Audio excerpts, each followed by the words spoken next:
بڑے بزرگ گزرے ہیں، حضرت شاہ ابو الحسن خرقانی رحمۃ اللہ علیہ۔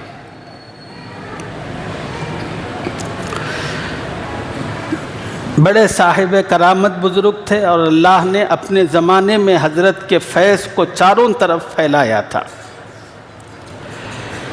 ایک لمبے عرصے کے بعد خراسان سے حضرت کے پاس ایک آدمی آیا، اس امید کے ساتھ کہ اس نے حضرت شاہ ابو الحسن سے متعلق بہت سن رکھا تھا۔ اس امید سے آیا کہ میں حضرت کی خدمت میں پہنچ کر حضرت سے بیعت کر لوں۔ اب جب وہ آیا گاؤں کے اندر تو لوگوں سے پتہ کیا کہ حضرت شاہ ابو الحسن رحمہ اللہ کا گھر کہاں ہے۔ لوگوں نے بتایا تو وہ گھر گیا، دروازہ کھٹکھٹایا تو اندر سے پوچھا گیا کہ کون ہے؟ تو آنے والے نے جواب دیا کہ حضرت میں فلاں آدمی ہوں، خراسان سے آیا ہوں آپ سے بیعت اور اصلاحی تعلق قائم کرنے کے لیے، آپ مجھے ملاقات کی اجازت مرحمت فرمائے۔ لیکن اتفاقی بات کہ وہ بزرگ اس وقت گھر پہ موجود نہیں تھے۔ گھر کے اندر ان کی اپنی بیوی تھی۔ بیوی نے جب یہ سنا کہ یہ آدمی 1000 کلومیٹر دور سے میرے شوہر سے بیعت کرنے کے لیے آیا ہے، اپنے شوہر کی اس اچھائی کو سنا تو اس کا دل جل اٹھا۔ اس نے دروازے کے پیچھے سے کہا کہ تم نے ابو الحسن کو کیا بہت بڑا بزرگ سمجھا ہے؟ وہ تو ایک ڈھونگیا ہے، وہ ایک لپاڑیا ہے، تم اس کی چکروں میں کہاں آئے؟ کیوں تم نے اتنا لمبا سفر اپنا ضائع کر دیا؟ جاؤ کسی اور کے پاس، ان سے بیعت کر لو، ان کے پاس مت جاؤ۔ اور بہت سخت سست جو کچھ منہ میں آ سکتا تھا سب کچھ کہا۔ وہ مرید بڑا پریشان ہوا، دروازے سے نکل کر وہ آگے آیا۔ اس کی آواز اتنی تھی کہ اس محلے کے بہت سارے گھر کے چوکھٹیں بھی کھل گئی تھی اور سب سن رہے تھے۔ جب وہ بات ختم ہوئی، مرید آگے بڑھا، وہ شخص آنے والا، تو دیگر لوگوں نے کہا کہ سنو، کچھ مائنڈ مت کرنا، حضرت کی بیوی مزاج کی بڑی تیز ہے، اور تم جن سے ملنے کے لیے آئے ہو وہ اس وقت گھر پر تو نہیں ہیں، مگر وہ جنگل گئے ہوئے ہیں لکڑیاں لانے کے لیے۔ اگر یہ ان کے آنے کا وقت ہی ہو رہا ہے تم وہ راستے پر چلے جاؤ۔ اب یہ آدمی حضرت شاہ ابو الحسن خرقانی رحمہ اللہ سے ملاقات کے لیے راستے پر آیا۔ کیا عجیب منظر دیکھا کہ حضرت شاہ ابو الحسن خرقانی شیر پر بیٹھے ہوئے آ رہے، اور اس کی پیٹھ پر لکڑیوں کا کٹا انہوں نے رکھا ہوا ہے، اور ہاتھ کے اندر ایک زندہ سانپ کا کوڑا ہے۔ اور شیر جب کبھی کچھ بدکتا ہے، شرارت کرتا ہے، تو وہ زندہ سانپ کے کوڑے سے شیر کو پیٹتے ہیں۔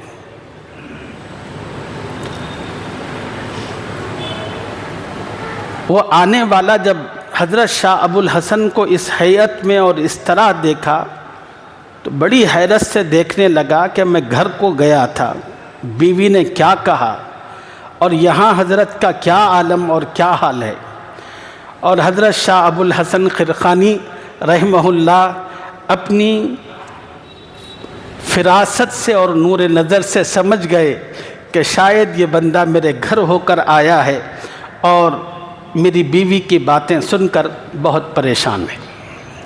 حضرت قریب آئے، اور قریب آئے تو اس شخص نے کہا کہ حضرت آپ ایسے اور آپ کی گھر والی ایسی ہے؟ تو حضرت شاہ ابو الحسن خرقانی رحمہ اللہ نے اس شخص سے کہا کہ میاں سنو، آج اللہ نے اپنی ساری مخلوقات کو میرے لیے جو مسخر کیا ہے وہ بیوی کی اس بد زبانی اور بے اذیت پر کو برداشت کرنے کا نتیجہ ہے، کہ میری بیوی ایسی ہی ہے۔ جب میں نے اپنی بیوی کے اس سلوک کو ضبط کر گیا، تو اللہ تعالیٰ نے اپنی پوری مخلوق کو میری غلامی میں دے دیا۔ شیر پر میں سواری کرتا ہوں، خطرناک سانپ میرے لیے لکڑی کا کام کرتے ہیں۔ ایک اور بزرگ گزرے ہیں، حضرت مظہر جان جانا رحمہ اللہ، بڑے بزرگ ہیں، دلی میں رہا کرتے تھے، اتنی نفیس طبیعت کے مالک تھے، دنیا میں اتنی نفاست طبعی طور پر کسی کو حاصل رہی ہوگی۔ ان کو جب انگریزوں نے گولی ماری تھی تو لوگوں نے پوچھا کہ حضرت کیا محسوس کرتے ہیں؟ تو حضرت مظہر جان جانا کہنے لگے، مجھے گولی کی تو کوئی تکلیف نہیں ہے، مگر جو گولی مجھے ماری گئی اس میں جو بارود کی بو ہے وہ مجھے تکلیف پہنچا رہی ہے۔ اتنی نفاست تھی طبیعت میں۔ دلی کی جامع مسجد میں نماز پڑھ کر باہر نکلتے تھے، کسی گھر کے باہر پلنگ اگر ذرا سا ٹیڑھی ہوتی تھی تو بس اس پر نظر پڑتے ہی حضرت کو سر کا درد شروع ہو جاتا تھا۔ طبیعت میں اتنی نفاست تھی۔ ایک مرتبہ دلی کا بادشاہ حضرت مظہر جان جانا کی خدمت میں ملاقات کے لیے آیا۔ اس بادشاہ کو پیاس لگی، حضرت کے پاس صراحی اور مٹی کا ایک گلاس رکھا ہوا تھا۔ بادشاہ اٹھا اور صراحی سے نکال کر پانی پیا اور پیالہ رکھ دیا۔